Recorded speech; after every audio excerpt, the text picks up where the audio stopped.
O voto feminino no Brasil foi reconhecido em 1932. São 90 anos de uma conquista política importante das mulheres, de poderem votar e ser votadas. Essa conquista foi resultado de muitas lutas dentro e fora do Brasil. E pode-se dizer que a presença das mulheres na política abriu caminho para outros avanços. No início, o voto das mulheres era facultativo. Foi incorporado à Constituição de 1934 e só em 1965 tornou-se obrigatório. Para marcar as 9 décadas da conquista do voto feminino no Brasil, a Secretaria da Mulher e o Centro Cultural da Câmara dos Deputados, com o apoio do Instituto Avon, apresentam uma exposição 90 anos do voto feminino no Brasil. E esse é o tema do nosso programa, que recebe as convidadas, a deputada Rosângela Gomes, do Republicanos do Rio de Janeiro, e a curadora da exposição, jornalista Angélica Calil. Sejam bem-vindas.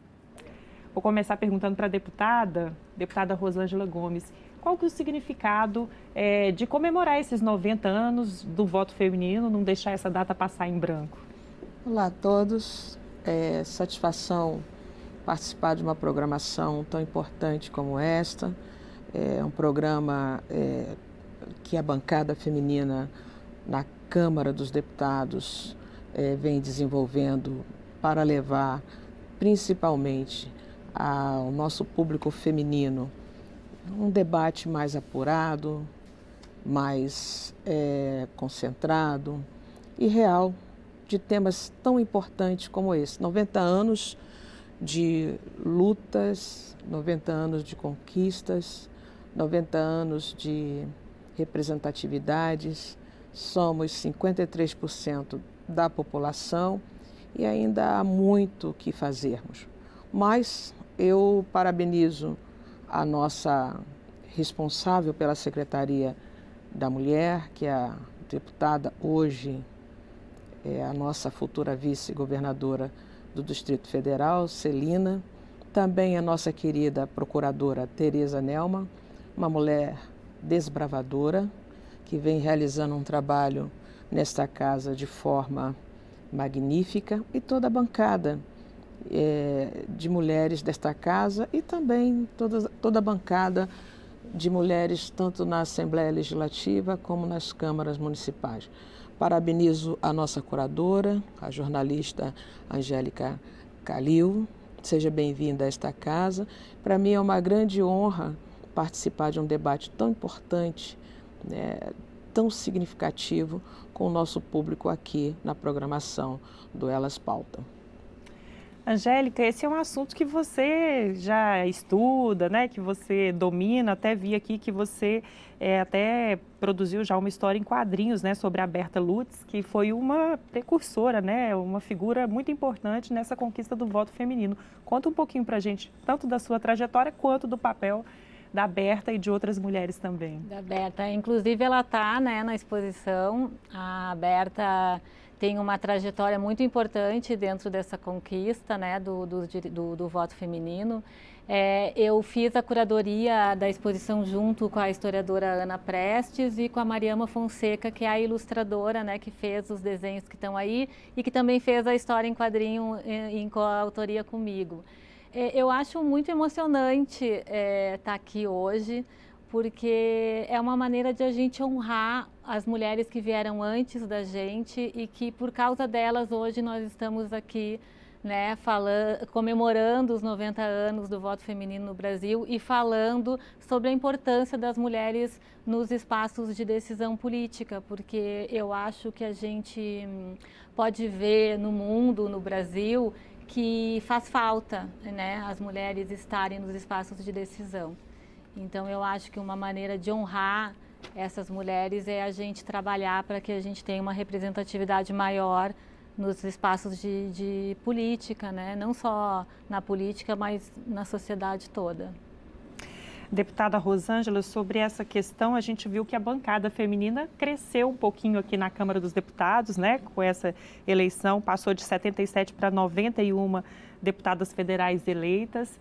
Como a senhora vê esse crescimento, olhando para trás, né? Que há 90 anos que as mulheres puderam votar e ser votadas, né?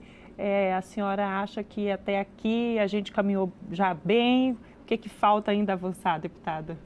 Olha, Cassiana, Falta muita coisa ainda, mas é importante ressaltar que houve um crescimento.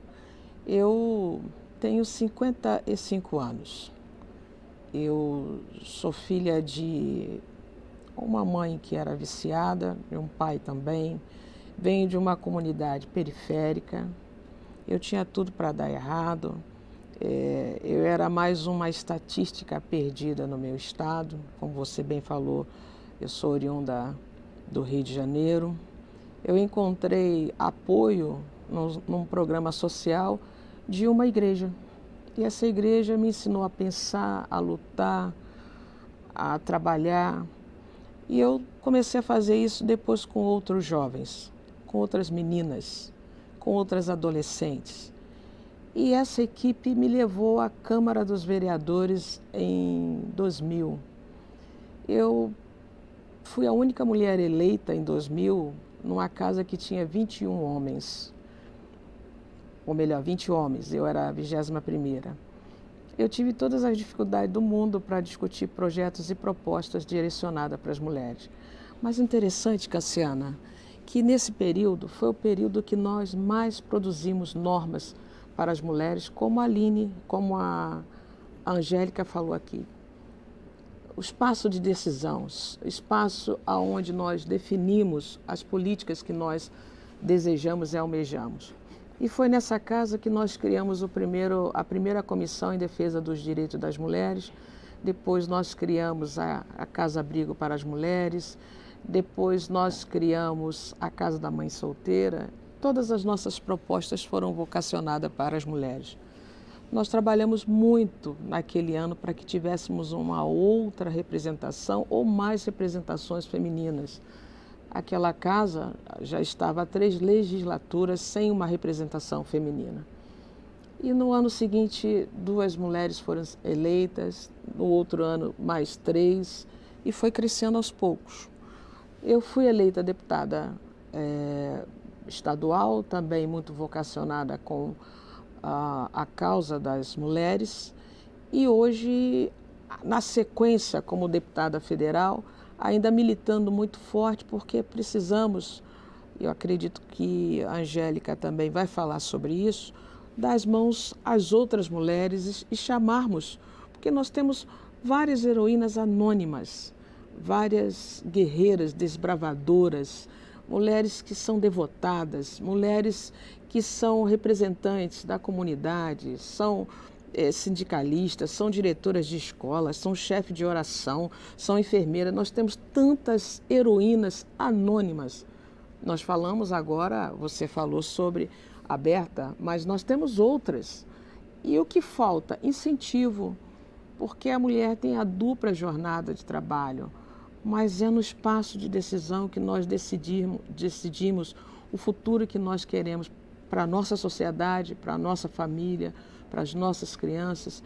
Então, com 53% do eleitorado, 53% da população, nós temos que trabalhar ainda muito mais para que as câmaras de vereadores, as assembleias legislativas, o Senado da República e a Câmara Federal tenham uma representação mais equânime. Eu acho que a gente tem que trabalhar muito, mas foi um aumento significativo. Angélica, como que você vê esse olhar para o passado, né? Eu acho que essa exposição traz um pouco disso, né? De trazer à memória essas mulheres que foram tão importantes, né? Nessa luta pelas conquistas políticas das mulheres e também esse futuro, né? Lembrando, como a deputada falou, que ainda tem muito que conquistar, né? Que a representação feminina ainda é pequena em relação ao total das mulheres. É uma coisa que a gente fica triste, né? Quando a gente vê que é isso, a gente é a maioria da população, mas a nossa representatividade ainda é muito baixa. Mas eu acho que é importante a gente ter um olhar positivo, assim, né? Esse ano entraram mulheres trans, entraram mulheres indígenas, então eu acho que a gente está caminhando, a gente precisaria caminhar ainda mais, né? Mas como eu falei no começo, eu fico muito emocionada de ver as mulheres que já passaram, porque elas são apagadas da história.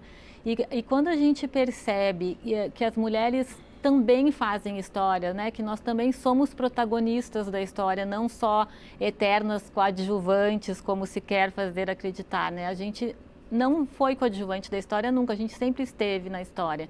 E quando a gente vê a exposição, né? Quando a gente acabou e viu, né, todo o percurso que vocês vão ver também na exposição, a gente vê que é uma caminhada juntas, como a deputada falou. As mulheres, quando estão juntas, né, quando se apoiam uma nas outras, que realmente elas conseguem avançar nos seus objetivos. Então, eu acho que é muito importante que a gente tenha isso em mente, assim, nós mulheres, que a gente tem que se aliar com as nossas iguais. Deputada, nesse sentido, a educação é importante para amadurecer essas ideias nas crianças, né, na geração mais jovem?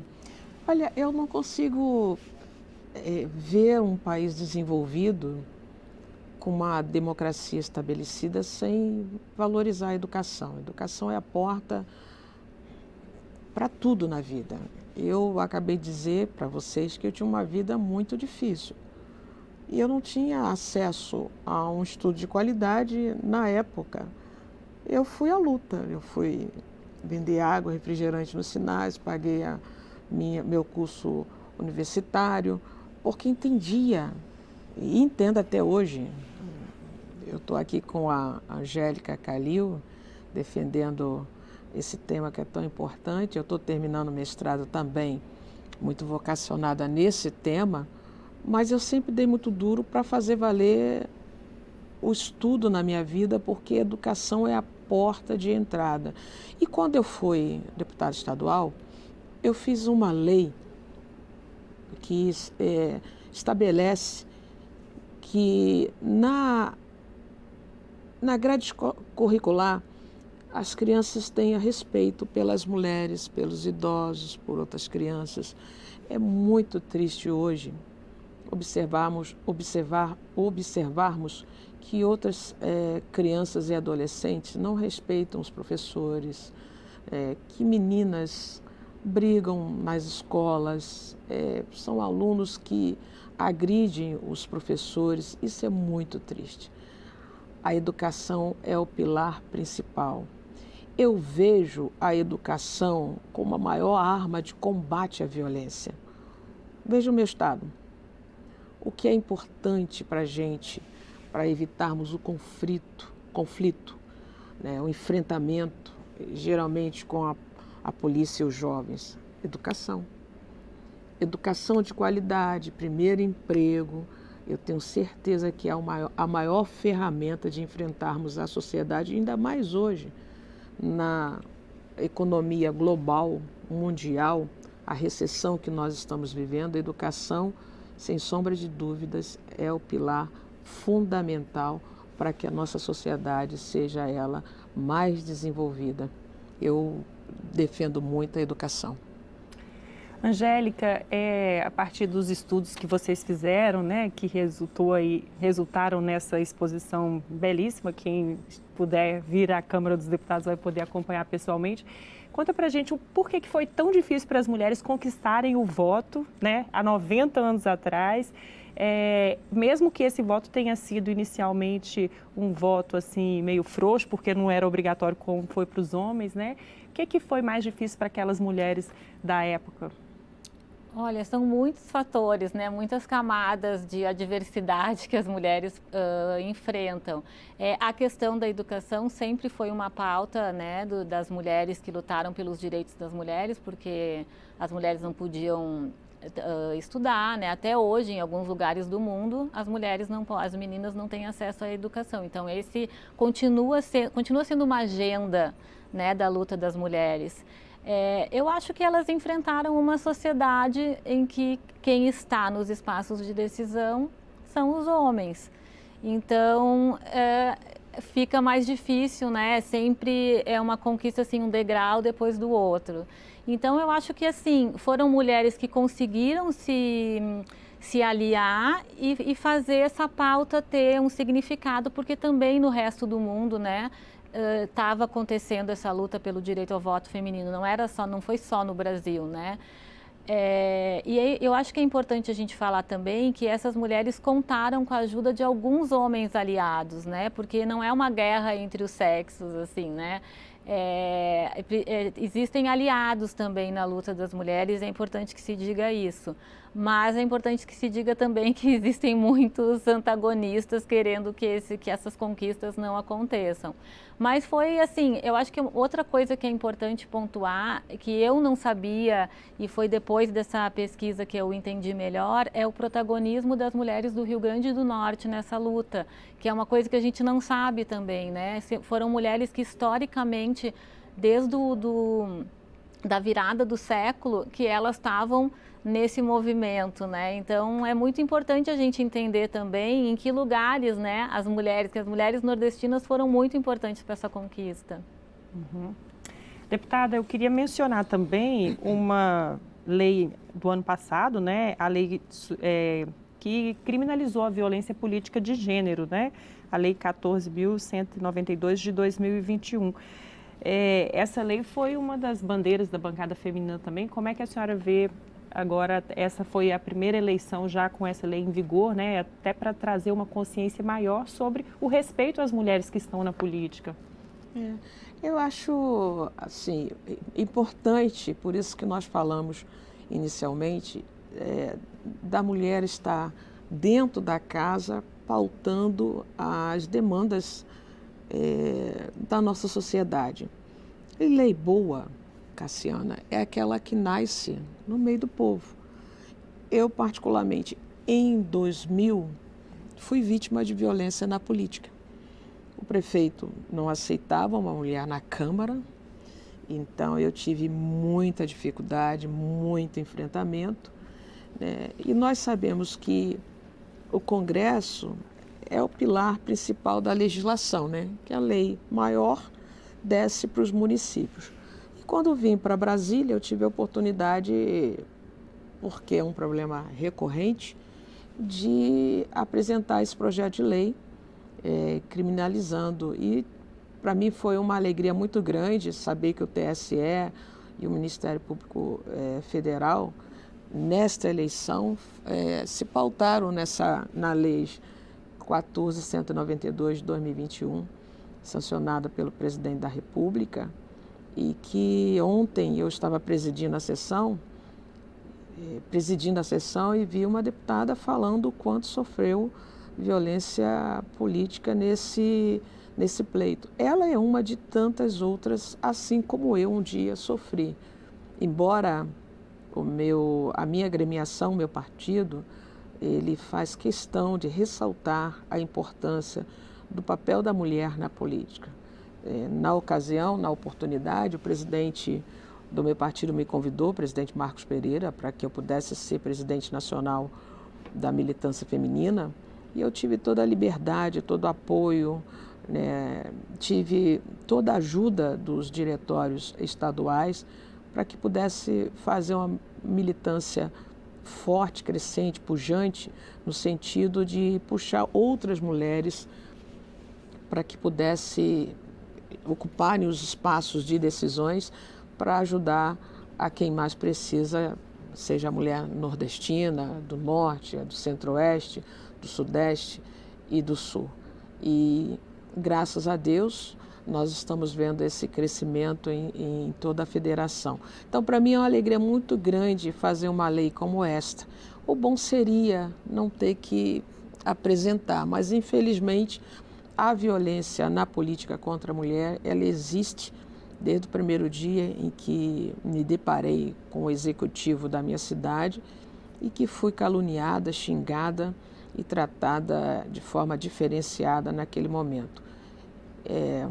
É triste, nós assistimos vídeos, temos notícia de outras parlamentares. No meu estado, uma deputada estadual, ela foi criticada no programa de TV. Nós tivemos recentemente aquela vereadora que defendia uma proposta para as vereadoras e o presidente puxou o microfone dela. Em Cuiabá, uma amiga nossa levou um tapa na cara. Enfim, a violência ela é recorrente e isso tem que ter fim. E para isso nós fizemos a Lei 14.192 de 21 para que pudéssemos colocarmos um freio e ajudarmos as nossas mulheres a virem para os plenários a defender aquilo que nós acreditamos. Acreditamos na política pública que seja mais benéfica para toda a sociedade. Obviamente, com o fundo de pano direcionado e vocacionado para as mulheres brasileiras. Deputada, vou repetir uma pergunta, aliás, vou perguntar de novo para a senhora, quebrar um pouco aqui as trocas. Celebrando, então, 90 anos do voto feminino, quando é que a senhora acha que as mulheres vão conquistar aqui na Câmara dos Deputados a paridade, né? Pelo menos 50% de representatividade feminina aqui na Câmara? Olha, Cassiana e Angélica, eu estou na casa desde 2015. E nessa primeira legislatura, a bancada ainda em menor quantidade, nós tentamos colocarmos a cota de assento. Nós perdemos por 14 votos. Essa sim seria uma proposta mais estruturada, porque, por exemplo, eu falei para vocês que eu fui vereadora, deputada estadual e deputada federal. Então, com a cota de assento, são 5.570 municípios. Todos os municípios teriam uma representação feminina garantida. Infelizmente, nós sabemos que tem vários municípios que não têm uma coordenadoria, uma secretaria, uma vice-prefeita, uma vereadora representando ali os interesses da população feminina. Então, eu acho que o ideal seríamos termos a lei que estabelecesse a cota de assento, para garantirmos, no mínimo, uma representação em cada cidade. E aí, a mulher, como ela é mais determinada, como ela tem mais vontade, não desfazendo dos homens. A Angélica acabou de falar aqui que nós precisamos dos homens e também não se trata aqui do clube da Luluzinha ou do Bolinha. Não, não é isso. Nós queremos a democracia fortalecida é aquela que tem homens e mulheres em patamar de igualdade. Mas teríamos mais oportunidades de vermos mais vereadoras se tornando deputadas estaduais, prefeitas, governadoras, senadoras. E aí sim teríamos, ao meu ver, um tempo mais reduzido para que a casa fosse mais equânime. Para a gente encerrar, então, Angélica, eu queria que você comentasse a partir do seu trabalho, a partir dessa exposição, como é que você gostaria que essa data dos 90 anos do voto feminino fosse comemorada no Brasil? Que consciência ela poderia despertar?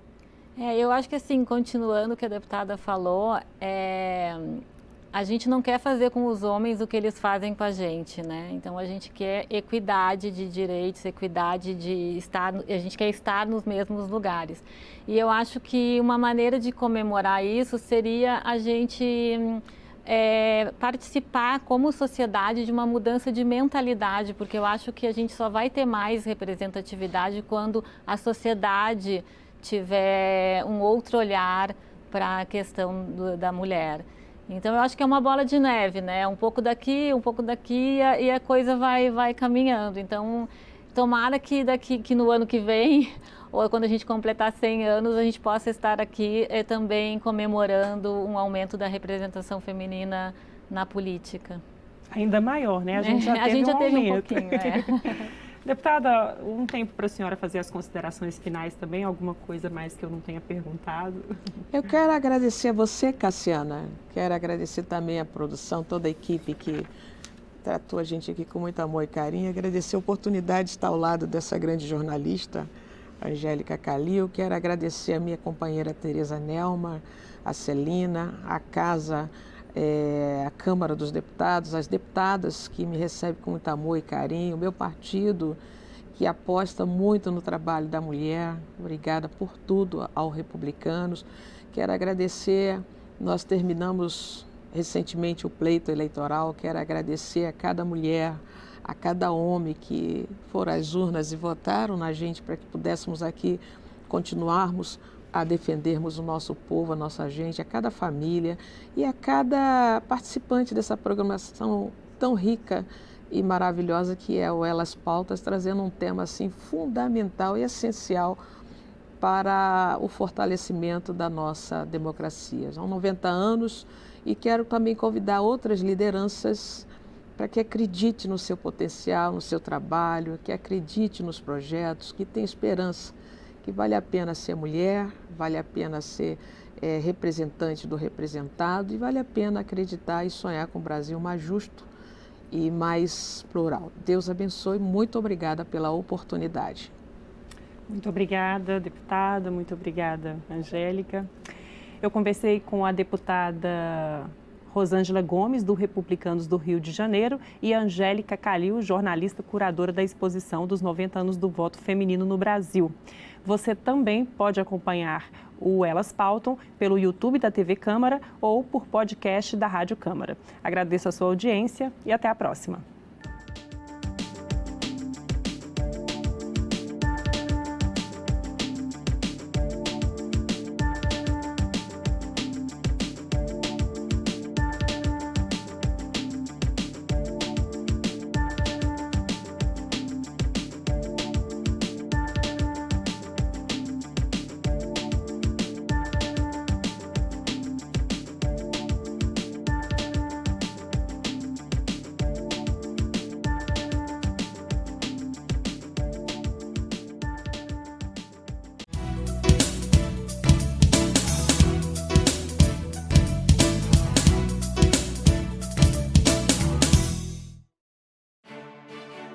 A Câmara de Vereadores é a Casa do Povo. Aqui são criados, votados e aprovados os projetos de lei que definem o rumo e o futuro do nosso município. A Câmara de Vereadores também exerce a função fiscalizadora, supervisionando as ações e decisões do Poder Executivo. Faça parte das decisões. Quando a comunidade participa, a cidade cresce.